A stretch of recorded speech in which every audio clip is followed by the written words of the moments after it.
Alors, suspendu Lilian et blessé Jordan Alain. Après le reste, il y a des petits bobos, mais rien d'inquiétant pour le match de samedi. C'est la Coupe de France qui. C'est la coupe. Voilà. Est-ce que tu C'est la as rentrée. identifié des rotations? Est-ce que Grégoire, par exemple, va débuter? Est-ce qu'il y a des choses qui. Écoutez, on réfléchit, on va voir. Vous verrez ça quand on donnera l'équipe. Maintenant, c'est vrai que c'est le genre de match où effectivement tu peux donner un peu plus de temps de jeu à des garçons qui ont moins joué. En même temps, avant, il y avait un embouteillage sur le calendrier où dans ces périodes-là, tu jouais souvent tous les 3 jours. Donc il te permettait de faire ces rotations.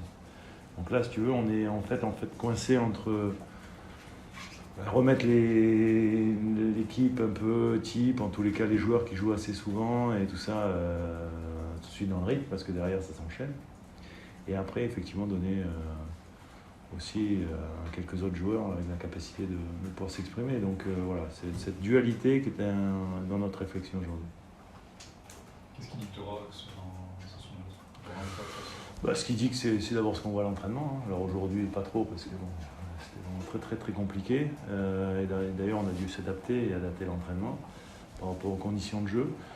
Maintenant, non, ouais, ce qu'on voit à l'entraînement, et puis aussi par rapport au projet de jeu qu'on va mettre en place sur ce match.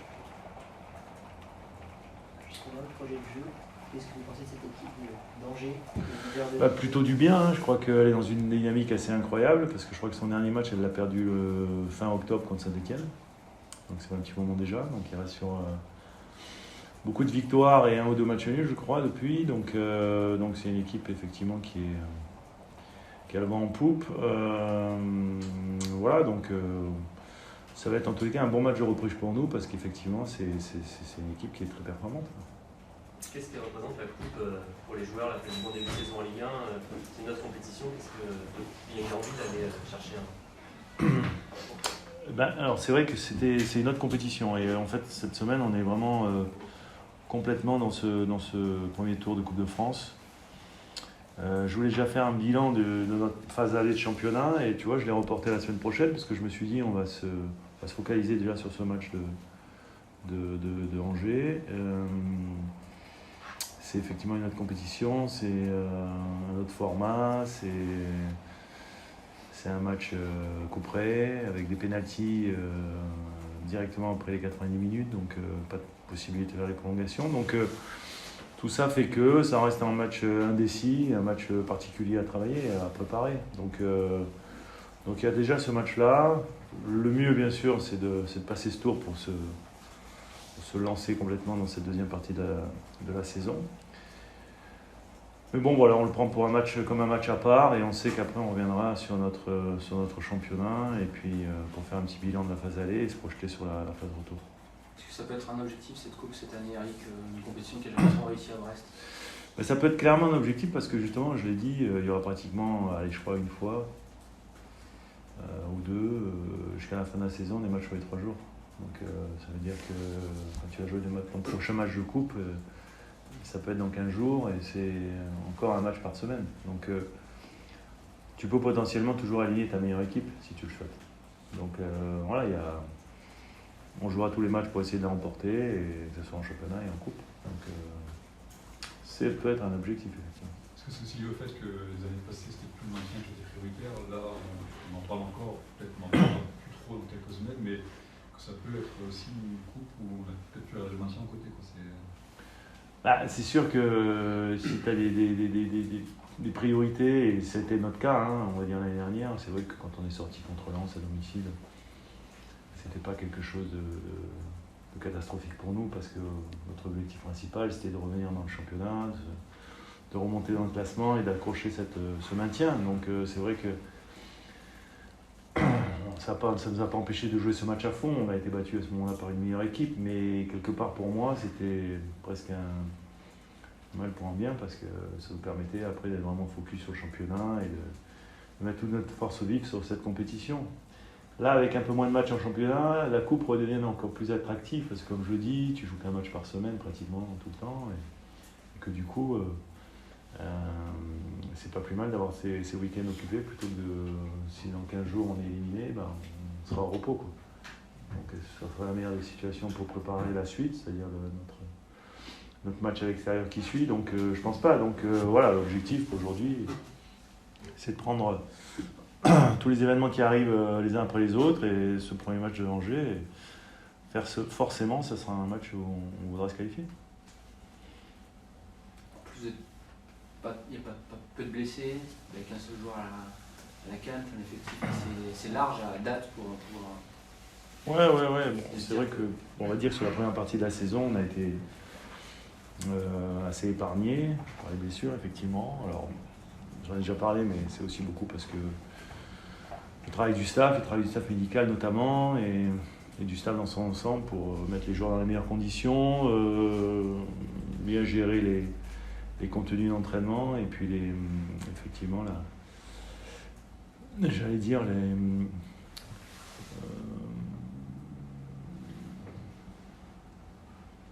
fait, en même temps, c'est toujours délicat parce qu'à partir du moment où on en parle et on dit que c'est bien, il peut y arriver des soucis, donc on va toucher du bois. Mais en tous les cas, c'est vrai que pour l'instant, on est arrivé à gérer l'effectif de bonne manière et on sent que l'équipe, même jusqu'à la fin, d'ailleurs c'est la fin du mois de décembre, elle était en forme physiquement, quoi. Et dans ce qu'on voit aussi par rapport à nos adversaires, donc il n'y a pas de lassitude, il y a toujours de l'énergie et ça c'est plutôt positif pour la suite. Pour revenir à l'adversaire, c'est pas un club amateur. Non, c'est un club qui était en Ligue 1 avec nous l'année dernière. Hein, non, mais est-ce que ça change quelque chose par rapport à. Bon, l'an dernier c'était à Avranches, mais il y a eu les 2 saisons à Léon, est-ce que ça change quelque chose? Moi, à choisir, je préfère toujours recevoir. Hein. Puis de toute façon, je crois que l'équipe se sent bien à Le Blé. On a une pelouse qui est magnifique. On peut jouer, on a nos repères. Même si on joue le plus fort tirage, si on enlève les clubs de Ligue 1 sur ce match-là. Donc, non, moi je suis satisfait de jouer à Le Blé. Ça va être une bonne équipe, ça va être un bon challenge pour repartir en 2024. Après, espérons qu'on arrive à passer, mais je crois qu'eux, ils ne sont pas d'accord. Donc, c'est ça le problème en foot. Et l'adversaire, il n'est pas forcément d'accord. Donc, le rapport de force, c'est toujours ça qui compte. Est-ce que tu sais si Lilian Brassier sera avec toi jusqu'au mois de juin? Non, je ne sais pas. Non, je ne peux pas te dire. Je ne peux pas répondre à cette question. Je l'espère. Comment il le vit, les choses qu'il dit? Bon, écoute, j'en ai pas du tout parlé avec lui. Bon, j'ai pas l'impression qu'il le vit mal. C'est plutôt plus agréable d'avoir beaucoup de clubs qui s'intéressent à toi que pas d'en avoir du tout. Hein. Donc voilà, après non, je pense que je vis assis tranquillement. En tous les cas, de ce que je ressens à l'entraînement. Donc je crois que les joueurs aussi, quelque part, ont commencé à écrire quelque chose sur cette première partie. Je suis pas forcément sûr qu'ils aient envie d'aller voir ailleurs tout de suite, quoi. Donc je sais pas, en tous les cas, on verra. Ouais, et toi et le staff, vous vivez cette période comment, un peu quelque chose de... Très tranquillement. Ouais. Moi, comme je l'ai dit, on m'a posé la question, est-ce que vous avez peur du... Je sais pas qui m'a posé la question la dernière fois, est-ce que vous avez peur du mercato? Peur de rien, moi. Il y aura toujours un joueur qui démarreront le match, quoi qu'il arrive, les matchs qu'on va jouer.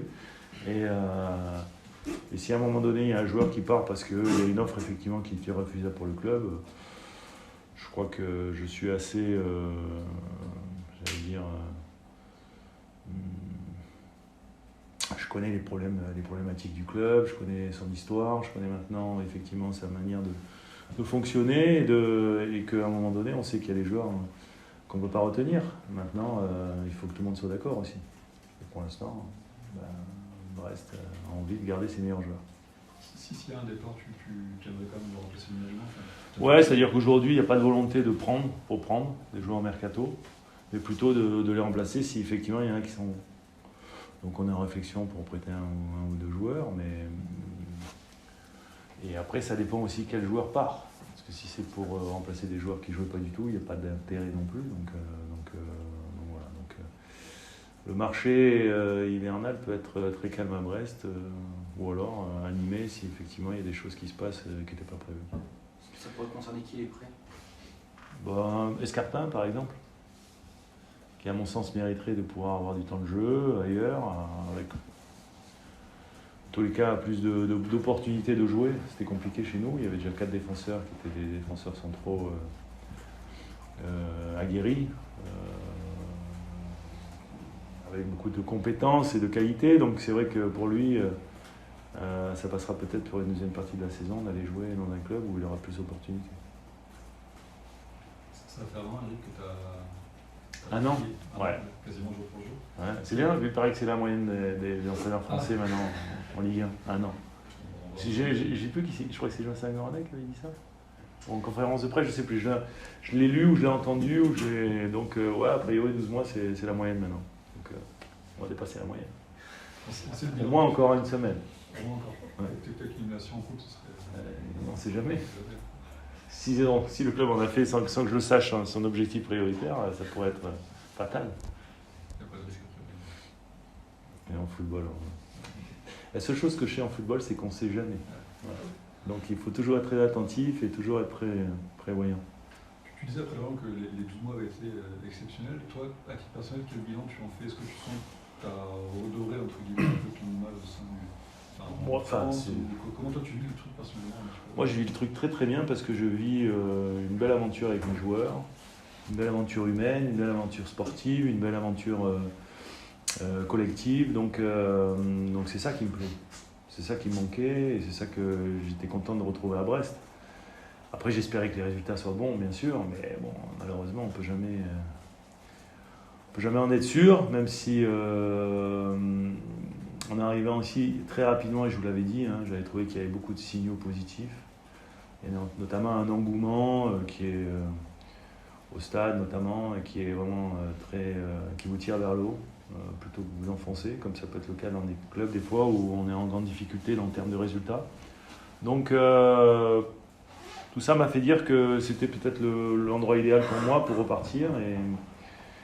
Et aujourd'hui, c'est vrai que je suis content de ces 12 premiers mois parce qu'il y a eu des résultats et qu'il y a eu effectivement après aussi une adhésion du collectif à ce qu'on voulait mettre en place. Donc ça, c'est toujours très valorisant pour un entraîneur. Après, que mon image soit... Je ne pense pas que mon image était mauvaise. Je ne pense pas que mon image était...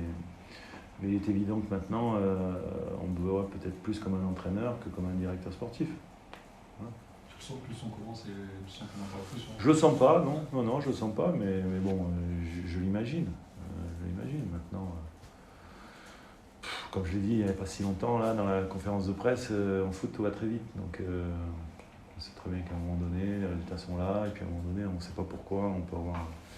Il y a beaucoup de clubs qui sont pas loin non plus, on sont en train de vivre ce genre d'événements. Donc, les comptes, on les fait souvent au mois de mai, on les fait pas au mois de décembre. Quoi. Voilà. Janvier. Ouais, enfin, décembre, c'était la fin des matchs allés, on va dire. Donc c'est vrai qu'il nous reste une deuxième partie de saison à réaliser. Et voilà, si elle est du même calibre, en tous les cas, dans les intentions, dans les contenus de match, ça sera une saison bien accomplie. Quoi.